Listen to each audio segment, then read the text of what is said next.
மக்களை வணக்கம், எப்படி இருக்கிறீங்க? நல்லா இருக்கிறீங்களா? ஸோ இந்த ஈரான் கான்ஃப்ளிக்டை பற்றி தான் ஒரு வீடியோ.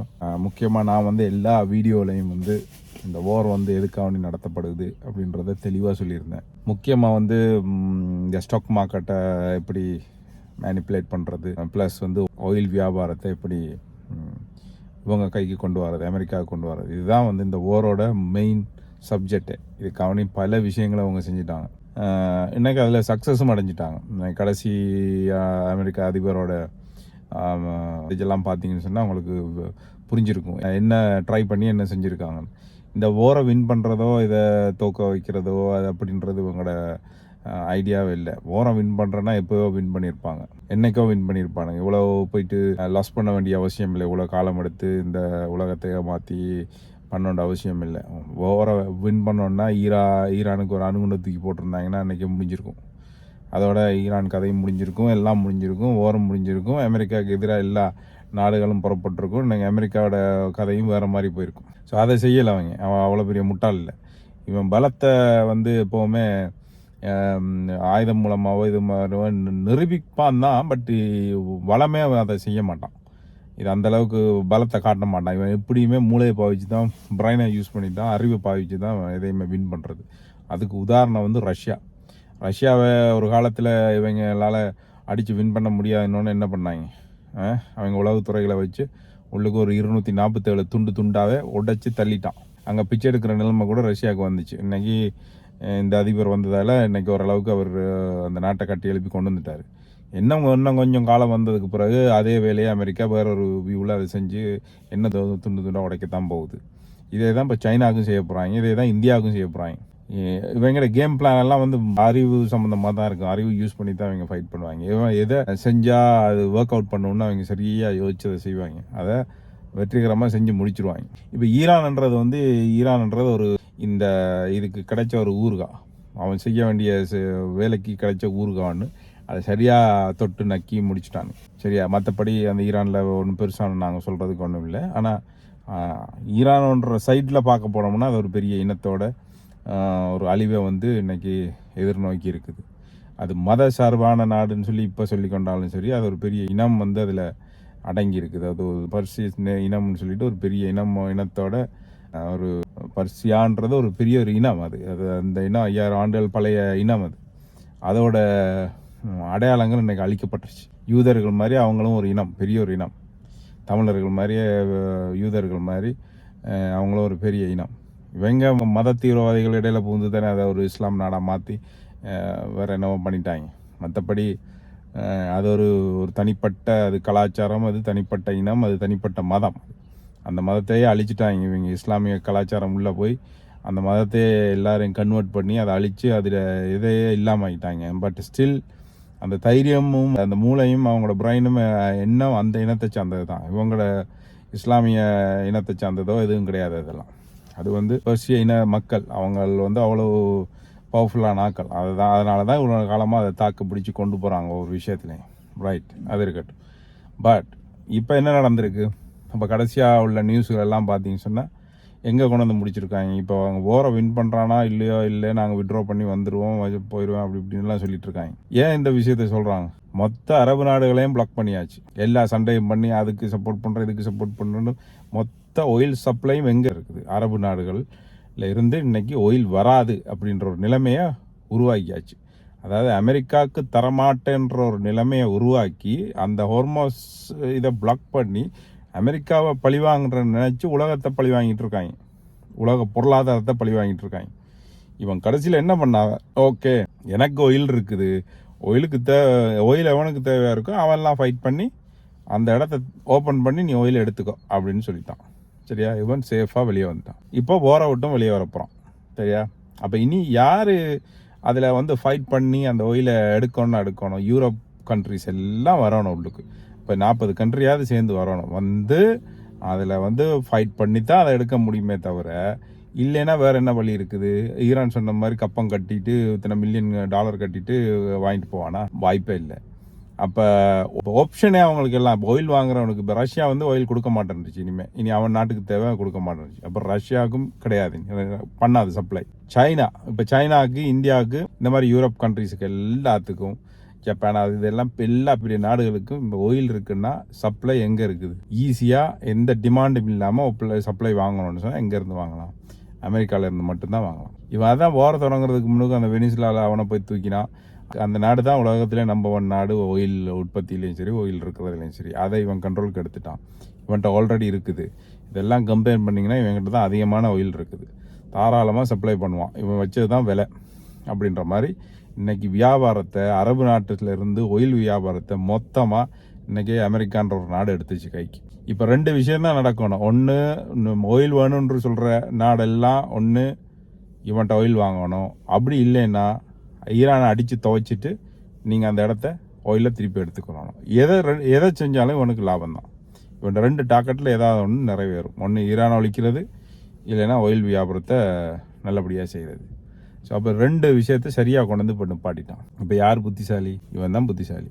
அதான் அந்த ஒருத்தன் வந்து என்ன லேட்டஸ்ட்டு இந்த புதிய தலைமுறைக்குள்ள அந்த ஜோசியரா என்னது ஆஸ்ட்ரோனமர்ஸ்ன்னு சொல்லிட்டு ஒருத்தனை பாராட்டிகிட்டு இருந்தாங்க தெரியுமா? இந்த ட்ரம்ப் இந்த வாரில் தோற்றுருவாருன்னு கெஸ் பண்ணதும் அவர் தான், வின் பண்ணிடுவார்னு சொன்னதும் அவர் தான் அப்படின்னு அந்த ஆளே ஷாக் ஆகி போயிருக்குது. அந்த ஆள் தான் இப்போ தான் பிடிக்கிறது. அந்த ஆள் அந்த பாயிண்ட்டே கடைசியில் ட்ரம்ப் ஜீனியஸ்ன்ட்டு. ஓகே, அப்போ எவ்வளோ தூரம் அவங்க பிளான் பண்ணி அதை செஞ்சு முடிச்சிருக்காங்க. அதுதான் இப்போ அங்கே பார்க்க வேண்டிய விஷயம். நல்ல தெளிவாக அந்த வேலையை அவங்க பிஸ்னஸை அழகாக செஞ்சு முடிச்சிட்டாங்க. இன்றைக்கி அமெரிக்காவில் உள்ள எல்லா எண்ணெய் சம்மந்தப்பட்ட ஸ்டாக்குகளும் அந்த கம்பெனிகளும் இன்றைக்கி ஹை லெவலில் அதோட பர்ஃபார்ம் பண்ணிகிட்டு இருக்குது ஸ்டாக் மார்க்கெட்டில். அதை விற்கிற கம்பெனிகள் நல்ல அளவில் பர்ஃபார்ம் பண்ணிகிட்டு இருக்குது. இனிமேல் விற்க தொடங்கினான்னா என்ன நடக்கும்? இன்னும் அவனோட காசு, செலவழித்த காசெல்லாம் ஈஸியாக எடுத்துருவான். ஒன்று, எல்லா நாடுகளும் போயிட்டு அடித்து ஈரானை இல்லாமக்கிட்டான்னா ஈரானும் இவனுக்கு தான். சரியா? மற்ற பெரிய நாடுகளும் மற்ற நாடுகளும் இவனோட போய் சண்டை பிடிக்க போகிறதில்ல. அவங்ககிட்ட இருந்து இவன் அந்த இதை வாங்கிடுவான். வாங்கி மொத்தத்தில் வியாபாரத்தை வேற ஒரு இடத்துல இருந்து இவன் பக்கத்துக்கு திருப்பி இவன் கைக்கு எடுத்திருக்கான். இப்போ இன்னும் கொஞ்ச நாளில் தெரியும் அது என்ன மாதிரி போகுதுன்னு சொல்லிட்டு பொறுத்திருந்து பார்ப்போம். இது எல்லாம் வந்து நானும் பல விஷயங்களில் பார்த்து ஃபைனலாக முடிவு பண்ணி தான் சொல்கிறேன். பட் நிறைய விஷயங்களை பார்த்து கெஸ் பண்ணி ஓரளவுக்கு நம்ம ஒப்பீனியனை கொடுக்கலாம்ல. அது அந்த ஒப்பீனியனில் தான் நான் பல தடவை நான் முதல்ல இருந்தே சொன்னேன், இது வந்து இந்த கேம் பிளான் வந்து வாரை வின் பண்ணுறதோ அவன் அடிக்கிறதோ இல்லை. மெயின் சப்ஜெக்ட் வியாபாரம், பிஸ்னஸ். ஒரு பிஸ்னஸ் மேன் எப்படி யோசிப்பான்? பிஸ்னஸ் பற்றி தான் யோசிப்பான். அப்போ அதைத்தான் அவன் செய்து கிளியராக முடிச்சிருக்கான். அடுத்த முக்கியமான விஷயம், ஒரே கல்லில் 2 மாங்காய் இல்லை 3-4 மாங்கான்னு அடிச்சுட்டாங்க இவங்க. அடுத்து அவன் இந்த ஆயில் மார்க்கெட் சக்ஸஸ் ஆக தொடங்கிச்சுன்னு சொன்னால் இவனுக்கு கடன் இருக்குது. நிறைய 38 ட்ரில்லியன் கடன் இருக்குது. உலகத்திலே அதிகமான கடன் வச்சுருக்க நாடு அமெரிக்கா அப்படின்னு சொல்லி எல்லாருக்கும் தெரியும். அதை பெரிய ஒரு இதாகவே சொல்லிகிட்டு இருப்பாங்க. ஆனால் ஒரு விஷயம் யோசிச்சு பாருங்க, இவனோட ஒரு வருஷத்தோட ஜிடிபி வந்து 27-28 ட்ரில்லியன் டாலர். 28 ட்ரில்லியனா 30 ட்ரில்லியன் ஏதாவது சம்திங். ஆனால் இவனோட கடன் வந்து 37 ட்ரில்லியன் என்னமோ. இவன் நினைச்சா வந்து அந்த கடனை கட்ட முடியாதுன்னு நினைக்கிறீங்க? ரொம்ப சிம்பிளாக முடிச்சிடும். ஆனால் அந்த கடனை கட்டினா என்ன நடக்கும், இந்த உலகம் பொருளாதாரம் என்னென்னலாம் ஆகும் அப்படின்றத ஒரு வேறு வீடியோவில் நான் சொல்கிறேன். அது முடிஞ்சால் தேடி பாருங்கள். அது ஒரு நாளும் அமெரிக்கா அதோட 38 ட்ரில்லியன் கடனை ஒரு நாளும் கட்டுறதுக்கு வாய்ப்பே இல்லை. உதாரணத்துக்கு இப்படி வச்சுக்கொள்ளுங்களேன், நான் வந்து பேங்க், நீங்கள் வந்து ஒரு 10,000 ரூபாய் காசு வச்சுருக்கிறீங்க. அந்த 10,000 என்கிட்ட கொடுத்துட்டு என்கிட்ட பேங்க்கில் இருந்தால் சேஃப்னு நினச்சி என்கிட்ட தந்துட்டு நீங்கள் என்கிட்ட இருந்து வட்டியை வாங்கிட்டு இருக்கிறீங்க. ஓகேயா? இப்போ அந்த பேங்க்குன்னு சொன்னல, நான் இந்த பேங்க் தான் வந்து அமெரிக்கா. நீங்கன்னு சொன்னல, இதுதான் பல நாடுகள் காசை, அந்த நாடுகள்கிட்ட இருக்கிற காசை அமெரிக்கான்ற பேங்க்கில் போட்டு வச்சுருக்கு. ஸோ அப்போ அது வந்து கடன் யாருக்குன்னா மக்கள், அதாவது அந்த நாடுகள் பணத்தை கடனாக அமெரிக்கான்ற ஒரு நாட்டுக்கு கொடுத்துருக்குது அப்படின்னு நீங்கள் பார்க்குறது தப்பு. அதாவது அந்த நாடுகள் அமெரிக்கான்ற ஒரு பேங்க்கில் போட்டு வச்சுருக்கு. அதுதான் உண்மை. பேங்க்கில் போட்டு வச்சுருக்கு. அதாவது பேங்க்குக்கு கடன் கொடுத்தா எப்படி இருக்கும்? நீங்கள் எல்லாரும் சேர்ந்து பேங்க் கடன் கொடுத்தா எப்படி இருக்கும்? நீங்கள் செய்கிறது அப்படி தான். ஒரு பேங்க்குக்கு நீங்கள் ஒரு 10,000 ரூபாய் கொண்டு போய் போடுறீங்கன்னா பேங்க்குக்கு நீங்கள் கடன் கொடுத்துருக்குறீங்க. பேங்க் உங்களுக்கு அந்த காசை வச்சுக்கொண்டு வட்டி தருது. அப்படின்னா என்னது? கடன் வாங்குறான்னு சொன்னால் பிச்சைக்காரனா கடன் வாங்குவான்? அந்த கடன்காரன் வேறு. இந்த கடன்காரன் அப்படி இல்லை. பேங்க் வந்து பணம் இல்லாமல் அவங்கள்ட்ட காசை வாங்கி உங்களுக்கு வட்டி கொடுத்துட்டு இருக்குது கிடையாது. அது ஒரு பிஸ்னஸ். அதை நீங்கள் கொடுத்தா அதை எடுத்து அவன் ஒரு 10 வீதம் வட்டிக்கு வேற எங்கேயாவது என்னமோ அதை பண்ணி அதை பிஸ்னஸ் ஆக்கி அதில் 2 வீத வட்டியாக உங்களுக்கு தருவான். இது ஒரு ரொட்டேஷன் பேஸ். சரியா? இப்போ பேங்கை நம்பி எதுக்கு போடுறீங்க? அந்த பேங்க் திவால் ஆகாது அப்படின்ற ஒரு நம்பிக்கையில் போடுறீங்க. அதே மாதிரி தான் அமெரிக்கா நம்பி இவங்க இந்த பாண்டுகளை வாங்கி வச்சது காரணம் வந்து இது வந்து அவ்வளோ வேல்யூ. இது வந்து ஒரு நாள் திவால் ஆகாது. இது என்றைக்குமே வேல்யூவாக இருக்கும். இந்த டாலர் வேல்யூவாக இருக்கும். அதனால் ஒவ்வொரு நாடுகளும் தங்களோட ப்ராஃபிட்டுகளையும் அசட்டுகளையும் அமெரிக்கான்ற ஒரு பேங்க்குள்ளுக்கு, அதாவது பாண்ட் இதுக்குள்ளே போட்டு வச்சுருக்குது. என்றைக்காவது அது யூஸ் ஆகும், என்றைக்கும் அது வளர்ந்து தான் போகும், நல்லா தான் வரும் அப்படின்ற ஒரு நம்பிக்கையில் அது போட்டிருக்கு. அப்போ அமெரிக்கா இது எல்லாத்தையும் திருப்பி கொடுத்ததுன்னு சொன்னால் என்ன நடக்கும்? அதில் ஒரு வியாபாரமே இல்லாமல் போகும். அதில் உலகத்தோட வர்த்தகமே இல்லாமல் போகும். அதோட ஒரு ரொட்டேஷன் சிஸ்டமே இல்லாமல் போகும். அப்போ உலகம் முழுவதுமே பொருளாதார வீழ்ச்சியை சந்திக்கும். அப்போ ஒரு காலமும் அமெரிக்காவுக்கு இந்த கடனை கொடுக்க முடியாமன்றலாம் கிடையாது. அது கொடுத்தா உலகமே இல்லாமல் போயிடும். அதுதான் முக்கியம். அதனால் அது கொடுக்காதது, அது மற்ற கடன் கொடுத்தவங்களும் வாங்க மாட்டாங்க. அதாவது பணத்தை போட்டவங்களும் திருப்பி கேட்க மாட்டாங்க. அதுதான் உண்மை. ஆனால் இவன் என்ன ஒரு பிளான் அதில் வச்சுருக்கான் அப்படின்னு சொன்னால், இன்றைக்கி ஆயில் தட்டுப்பாடு வந்துச்சு. இப்போ எல்லோரும் தங்கம்னு ஓடினாங்க. டாலரை வீக் பண்ண போகிறோம், வைக்க போகிறோன்னு ஓடினாங்க. சரியா? இன்றைக்கி எல்லாத்தையும் விட டாலர் வந்து டாப்பில் வந்துச்சு. இப்போ டாலர் தான் டாலர்ன்ற ஆயில் தான் வந்து டிமாண்டு. எல்லாத்தையும் விட ஆயில் தான் இப்போ உலக மக்களுக்கெல்லாம் தேவை. அப்போ ஆயிலை அதிகமாக விற்க போகிறது இனிமேல் அமெரிக்கா தான். அப்போ பணம் போட்டவன், அதாவது நீங்கள் உங்களோட பார்வையில் கடன் கொடுத்தவன் வைக்காதவன் போனவன் எல்லாமே இப்போ ஆயிலை வாங்கணும். இப்போ என்ன செய்ய போகிறான்? ஓகே, என்னோட ட்ரெஷரி பாண்டெல்லாம் வச்சுருக்கிறது கடன் கொடுத்து, அதாவது எனக்கிட்ட காசை போட்டு நீ ட்ரெஷரி பாண்டெல்லாம் அங்கே வச்சுக்கொண்டு என்ன மிரட்டிக்கிட்டு இருக்கல. ஓகே, உனக்கு நான் வந்து உன் காசை நான் வந்து ஆயிலாக தரேன். நீ காசு கொடுத்துருக்கல, சரி, நான் அதை ஒயிலாக உனக்கு தரேன். உனக்கு தேவை இருக்குது, நான் ஒயிலாக தரேன், நல்ல ப்ராஃபிட்டுக்கு நல்ல விலைக்கு தரேன், எடுத்துக்கோ. ஆனால் என்னோட பத்திரங்கள் எல்லாத்தையும் திருப்பி கொடு. எப்படி சிம்பிளாக இவனோட கடனை இல்லாமல் ஆக்க போகிறான்னு மட்டும் பாருங்கள். அதாவது பே பண்ணினா தானே பிரச்சனை வரப்போகுது. ஓகே, நான் வந்து என்னோட பொருளே உனக்கு தரேன். அதாவது ஆயில் எக்ஸ்போர்ட்டை பண்ண போகிறான் அந்த நாடுகளுக்கு. வேறு வழி இல்லாமல் அவங்க வாங்க தான் வேணும். வாங்குறதும் இல்லாமல் இந்த பாண்டோட வேல்யூவை வர கூட்ட போகிறாங்க.